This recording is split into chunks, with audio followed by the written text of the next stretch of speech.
माननीय सभापति महोदय पधार रहे हैं।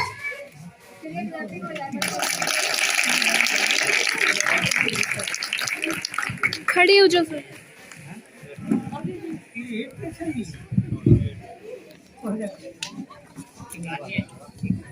प्रतिनिधित्व करते हैं। राज्यसभा में 250 सदस्य होंगे, 238 सदस्य राज्यों तथा संघ राज्य क्षेत्रों के प्रतिनिधित्व होंगे तथा 12 का अभिनंदन करता हूं। सदन में सभी का स्वागत है। सदन की कार्यवाही शुरू की जाए। अब मैं आपसे निवेदन करता हूं कि आप नवनिर्वाचित सदस्यों को शपथ ग्रहण करवाएं। महोदय, आप शपथ ग्रहण करना चाहती हो या फिर प्रतिज्ञा लेना चाहती हो? आप कौन सी भाषा में शपथ ग्रहण करना चाहती हो, हिंदी या अंग्रेजी? मैं हिंदी में शपथ ग्रहण करना चाहती हूँ। मैं रूपाली शपथ लेती हूँ कि मैं भारत और विधि द्वारा स्थापित भारतीय संविधान के प्रति श्रद्धा और सच्ची निष्ठा रहती हूँ तथा भारत की एकता और अखंडता को बनाए रखूंगी और अपने कर्तव्यों का ईमानदारी से पालन करूंगी। जय हिंद। धन्यवाद। धन्यवाद महोदय। अब मैं मुद्रिका जी को आमंत्रित करता हूं कि वह अपनी शपथ ग्रहण करें।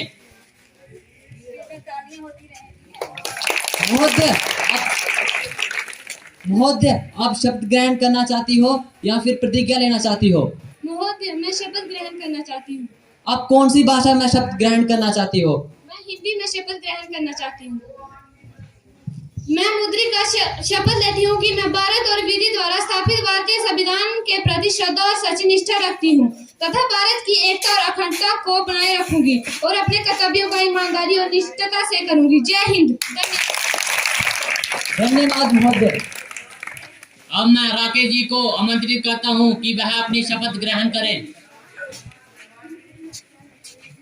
महोदय, आप शपथ ग्रहण करना चाहते हो या प्रतिज्ञा लेना चाहते हो? महोदय, मैं शपथ ग्रहण करना चाहूँगा। आप कौन सी भाषा में शपथ ग्रहण करना चाहते हो, हिंदी या अंग्रेजी? महोदय, मैं हिंदी में शपथ ग्रहण करना चाहता हूँ। मैं राकेश शपथ लेता हूँ कि मैं भारत और विधि द्वारा स्थापित भारतीय संविधान के प्रति श्रद्धा और सच्ची निष्ठा रखता हूँ। सदा भारत की एकता और अखंडता को बनाए रखूंगा और अपने कर्तव्य। आपने मुझे प्रश्न पूछने का अवसर प्रदान किया।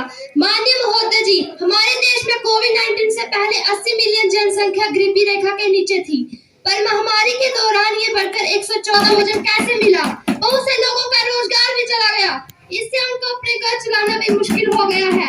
मैं स्वास्थ्य मंत्री से ये जानना चाहती हूँ कि उन्होंने ऐसी स्थिति में क्या क्या कार्य किए? धन्यवाद महोदय, मैंने आपके प्रश्न का लिखित जवाब सदन के पटल पर रख दिया है। फिर भी मैं आपको अपने और सरकार के कार्यों से अवगत कराना चाहता हूँ कि महोदय, कोविड-19 के दौरान हमारी सरकार ने प्रति व्यक्ति को प्रधानमंत्री गरीबी परिवार योजना से हर व्यक्ति को 5 किलो चावल प्रदान किए हैं और कई जगहों पर मुफ्त राशन लंगर लगवाकर इतना ही नहीं गरीबी रेखा से नीचे रहने वाले हर व्यक्ति को मुफ्त राशन उपलब्ध करवाया है और फ्री में टीकाकरण भी करवाया है। धन्यवाद। मेरा प्रश्न पेट्रोलियम मंत्री से है कि यूक्रेन युद्ध के संकट से पेट्रोल और डीजल के दामों में वृद्धि हुई है। इससे हमारी जनता बहुत परेशान है। इसके लिए सरकार क्या कर रही है और इस परेशानी से आप जनता को कैसे बाहर निकालोगे? इसी दौर में पूरा देश महंगाई से जूझ रहा है। आप पेट्रोल और डीजल के संकट के लिए आप क्या कदम उठा रहे हैं? धन्यवाद। रुपए है। हमने राज्य को इसकी कीमत कम करने को भी कहा है। इसमें डीजल या पेट्रोल के दामों में 5 या 10 रुपए की कमी आ रही है। हमारी सरकार ग्रीन हाइड्रोजन के उत्पादों को भी बढ़ावा दे रही है। इलेक्ट्रिसिटी के प्रचारों को भी बढ़ाया जाएगा। धन्यवाद। प्रश्न नंबर 232। मेरा प्रश्न यह है कि आए दिन जो हमारे देश में दंगे फसाद हो रहे हैं, पत्थरबाजी हो रही है, सरकार संपत्ति को जो नुकसान पहुंचाया जा रहा है, उसके लिए मौजूदा सरकार क्या कदम उठा रही है? देश में भक्ति पूर्वक वातावरण कैसे बने? धन्यवाद। मैं बताना चाहूंगी कि देश के भीतर कुछ ऐसे तत्व हैं जो देश की अखंडता को तोड़ना चाहते हैं। इन पर हमारी इंटेलिजेंसी ब्यूरो की नजर है और हमने बहुत सी एनजीओ को भी गैर कानूनी घोषित किया जो शक के दायरे में थी और जो देश में इस तरह की गतिविधियों को बढ़ावा देने में सहयोग कर रही थी। रही बात सरकारी संपत्ति को नुकसान पहुंचाने वालों की, निजी संपत्ति बेचकर उसकी भरपाई की जाए। धन्यवाद। मैं लीडर ऑफ अपोजिशन को आमंत्रित करता हूं कि वो इस चर्चा को आगे बढ़ाएं।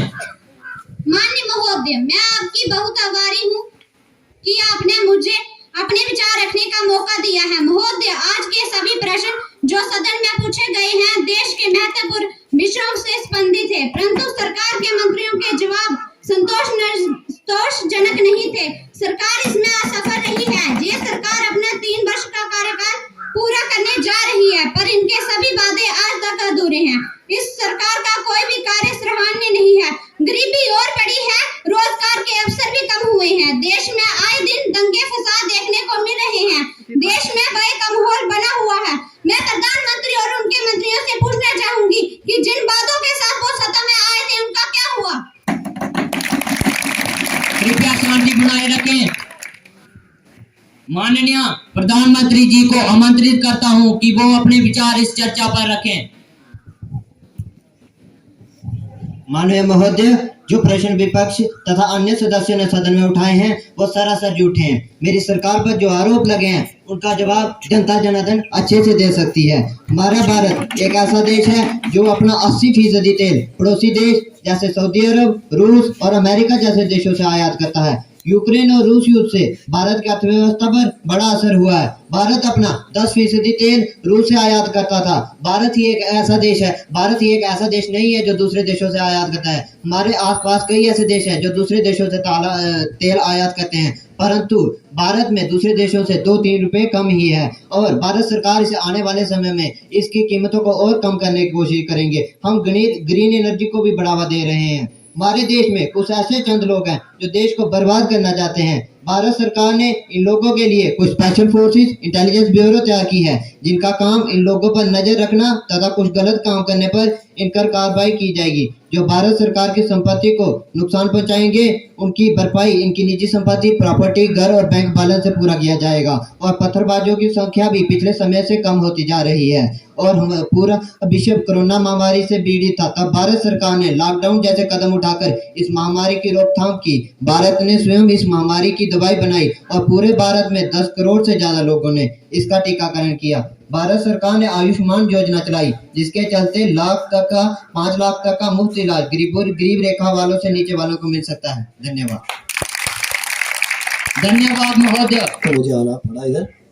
तो बात यह है कि पार्लियामेंट अफेयर जो इसका एक मिनिस्टर भी होता है, पार्लियामेंट अफेयर्स मिनिस्टर कहते हैं। तरफ से जो हमारे मेंबर पार्लियामेंट्री मेंबर्स थे, खासकर मैं लड़कियों का जो इसमें सवाल का रहा अपोजिशन की तरफ से, जो सत्ताधारी में हमारे मिनिस्टर साहबान के जो जवाब दिए बिल्कुल रेलिवेंट और हमारे टाइम के मुताबिक उनके आंसर थे और बिल्कुल बहुत बढ़िया लगा।